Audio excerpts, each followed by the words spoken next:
menentukan kemenangan SN dan FBN pada tanggal 27 November yang akan datang. Demokrasi kita hari ini sudah bebas Bapak dan Mama sekalian. Kita sudah bebas dari tanah yang menjadi orang dulu bilang ini tanah semacam penjajahan, ada intimidasi. Saya kira hari ini kita mesti bangkit dan keluar untuk memastikan kemenangan kepada paket nomor 1 untuk memimpin Melaka 5 tahun ke depan. Bapak dan Mama sekalian, Pak Simon hari ini menjadi bupati kurang lebih 3,5 tahun. Terpilih di Pilkada 2020 dan dilantik pada Februari 2021. Saya perlu sampaikan pada kesempatan sore hari ini, sebagai pemimpin tentu punya kewajiban untuk membangun seluruh wilayah di Kabupaten Melaka Bapak sekalian. Tetapi dengan kondisi waktu yang diberikan, undang-undang memberi waktu yang cukup singkat Bapak dan Mama sekalian.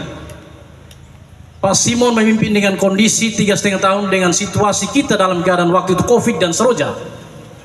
Kita semua mengalami Bapak dan Mama, tidak perlu kita tipu, tidak perlu kita pungkiri. Tetapi dengan kondisi keterbatasan yang diberikan oleh undang-undang kepada kepemimpinan hari ini, Pak Simon masih memastikan pembangunan yang hari ini Bapak dan Mama melihat di Dapil 3. Saya terkesan ketika melewati di atas puskesmas Seon tembus ke Lain Manen. Saya juga sebagai salah satu mantan anggota DPRD periode 2019-2024, ternyata Pak Simon membangun secara diam khusus di wilayah Dapil 3. Dan beliau tidak pernah ngomong di mana-mana.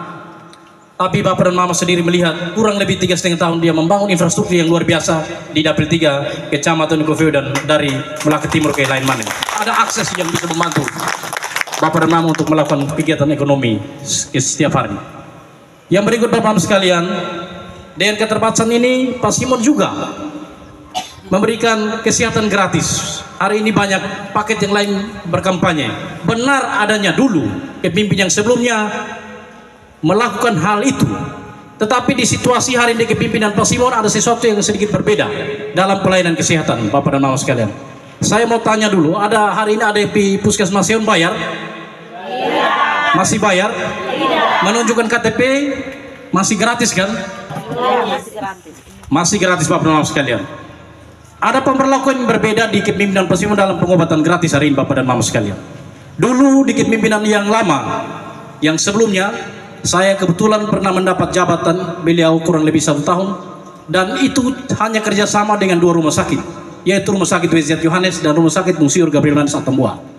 Bapak dan Mama sekalian, kalau 2 rumah sakit itu seandainya kita sakit dan alat yang harusnya kita perlukan untuk mengobati kita tidak ada, harus ke rumah sakit yang lain, tentu kita akan bayar Bapak Mama sekalian.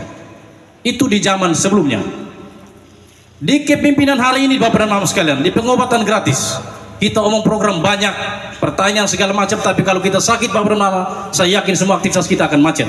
Oleh karena itu dengan pemberian hari ini kepada kita semua oleh kepemimpinan Pak Simon, menunjukkan KTP dan kartu keluarga hari ini Bapak dan Mama punya anak Eva, Kupang di rumah sakit mana saja, gratis Bapak dan Mama sekalian. Kenapa gratis Bapak dan Mama sekalian? Program ini sudah terintegrasi dengan BPJS. Ada penghematan biaya, ada penghematan anggaran APBD kita. Karena ada sebagian ditanggung oleh APBN melalui Jaminan Kesehatan Nasional, JKN melalui BPJS. Oleh karena itu Bapak dan sekalian hari ini di kepemimpinan Pak Simon terintegrasi dengan BPJS, sehingga Bapak dan Mama kalau anak kuliah di Malang, di Surabaya, di mana saja, kalau kebetulan kita dapat sakit, tunjukkan KTP saja, pasti gratis Bapak dan Mama sekalian. Karena Bapak Simon melakukan yang namanya program Kartu Melaka Sehat Bapak dan Mama sekalian. Mungkin di TNI ada yang belum tercover dalam Kartu Melaka Sehat, tidak usah ragu Bapak dan Mama sekalian. Dan tidak perlu ke BPJS. Hari ini di puskesmas seluruh di Melaka ada petugas yang namanya PKR. Di seluruh puskesmas ada satu petugas khusus yang penting Bapak dan Mama ke puskesmas bawa KTP dan kartu keluarga. Ingat baik, KTP dan kartu keluarga.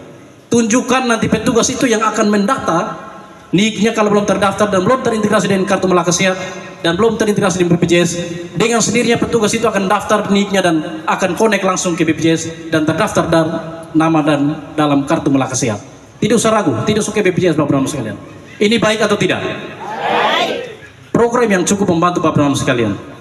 Yang kedua Bapak dan Mama sekalian, di kepemimpinan Pak Simon, saya mesti katakan sejujur-jujurnya bahwa secara politik Pak Simon tidak menekan orang. Tidak pernah ada tekanan politik selama pemilu 2019 kemarin. dan selama pilkades sebelumnya. Tidak ada Bapak Imam sekalian. Silakan cek. Dulu 2019 saya masih di luar, pilkades kita di 2016 tidak salah di kepemimpinan sebelumnya. Ada dari wilayah 3 ini, ada 2 calon, tapi orang bisa kasih gugur 1 dan tinggal 1 calon. Artinya undang-undang tidak memenuhi. Undang-undang desa tidak menginginkan. Saya tidak tahu mungkin di lain mana atau di Moveo. Tapi di dapil 3 ada 2 calon kepala desa, gugurkan 1, akhirnya desa itu sampai di hari penjabat. Kemarin baru melakukan proses pilkades dan saya kira sudah ada pemilihan kepala desa dan pasti sudah terpilih kepala desa yang baru. Itu dilakukan di periode yang lalu, Bapak dan Mama sekalian. Hari ini kepemimpinan Pak Simon tidak ada tekanan politik apapun, memberi ruang yang bebas kepada Bapak Mama sekalian untuk menentukan anak-anak muda, anak-anak Bapak dan Mama yang sudah sarjana untuk bisa masuk di ruang politik di seluruh partai mana saja. Terbukti hari ini Melaka Timur Nasdem memberi 1 keterwakilan kursi, yaitu Ibu Theodosia Mui. Ibu Theodosia dari fraksi Partai Nasdem sekaligus bendahara Partai Nasdem Kabupaten Melaka hari ini mewakili Bapak dan Mama sekalian dari Kecamatan Melaka Timur secara keseluruhan.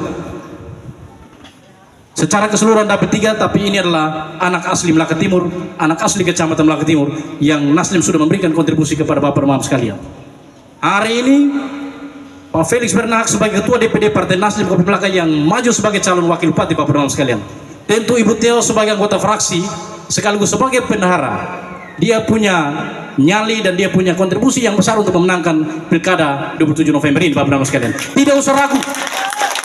Beliau hari ini hadir, di belakang pasti timnya bergerak. Ibu Theo memiliki suara paling terbanyak dari seluruh calon.